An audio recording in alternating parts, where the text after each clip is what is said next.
Très bien. Donc cette fois-ci, nous sommes dans la deuxième étape de la configuration de votre espace Noom. Donc on va toujours se connecter comme nous l'avons fait tout à l'heure. Voilà. Et quand vous êtes connecté, le tableau de bord ici, normalement vous aurez des indicateurs de suivi et des performances qui ne sont pas encore activés. Mais d'ici les 10 prochains jours, sinon vous aurez des indicateurs que nous allons commencer à afficher ici. Donc pour le moment, les espaces que vous allez utiliser, c'est l'espace utilisateur, c'est-à-dire les différents profils, vos différents collaborateurs et vous-même, qui vont figurer ici. La partie comptabilité, le CRM pour le suivi de vos clients et puis la configuration. Donc les éléments qui sont fonctionnels aujourd'hui, donc c'est les paramètres qu'on a vu dans la première étape. Et cette fois-ci, nous allons aller dans la partie comptabilité. Mais avant d'en arriver à la comptabilité, nous allons venir d'abord sur les utilisateurs. Les utilisateurs ici, c'est votre équipe, les personnes avec lesquelles vous travaillez en interne ou en externe. Parce que vous pouvez avoir des personnes avec lesquelles vous collaborez, mais qui ne sont pas en interne, qui ne sont pas en plein temps. Donc, on va créer un collaborateur ensemble pour que vous puissiez voir le chemin comme ça se déroule. Alors, vous allez venir sur ajouter un utilisateur. Si vous avez sa photo, vous allez ajouter sa photo ici. Et si vous allez rentrer son prénom, donc nous allons renseigner des informations ensemble, mais les informations doivent être correctes. Donc, supposons que le monsieur s'appelle Roger, nom du poisson. Vous allez rentrer une adresse mail qui est correcte, pas une adresse mail fausse. Parce que cette adresse mail-là, il va recevoir un mail d'invitation. Et c'est sur ce mail d'invitation qu'il va cliquer pour accéder à votre écosystème, c'est-à-dire votre portail de votre entreprise. Et quand il va se connecter, il verra que les éléments que vous aurez activés pour le profil qui a été créé. Vous vous souvenez, dans l'étape 1, dans la partie configuration profil, nous avions parlé des permissions. Voilà. Donc, alors ici, on va rentrer une adresse mail qui est correcte. Fatim, je peux avoir ton adresse mail?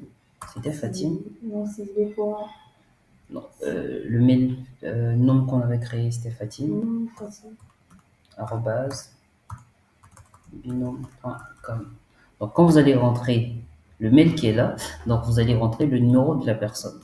Dans ton numéro 07 99 07 99 Mhm. 03 02 91. Bien. Le poste, donc c'est le poste que la personne occupe dans l'entreprise. Donc, si on prend le cas de Fatim, donc on va mettre ici assistante commerciale.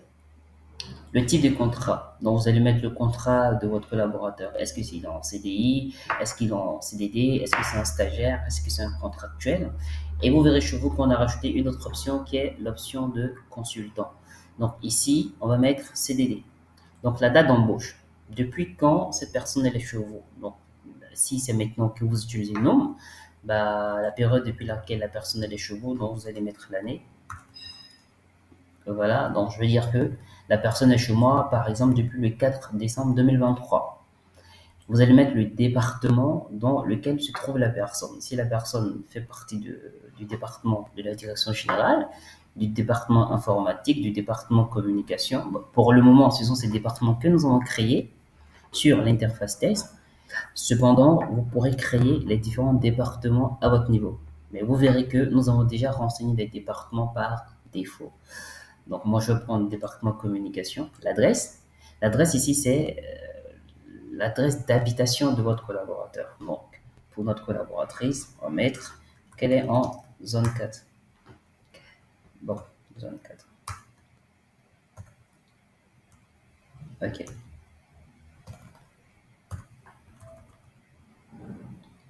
Le profil. Donc, le profil ici, consultant, assistant, développeur, administrateur. Donc, je mets ça.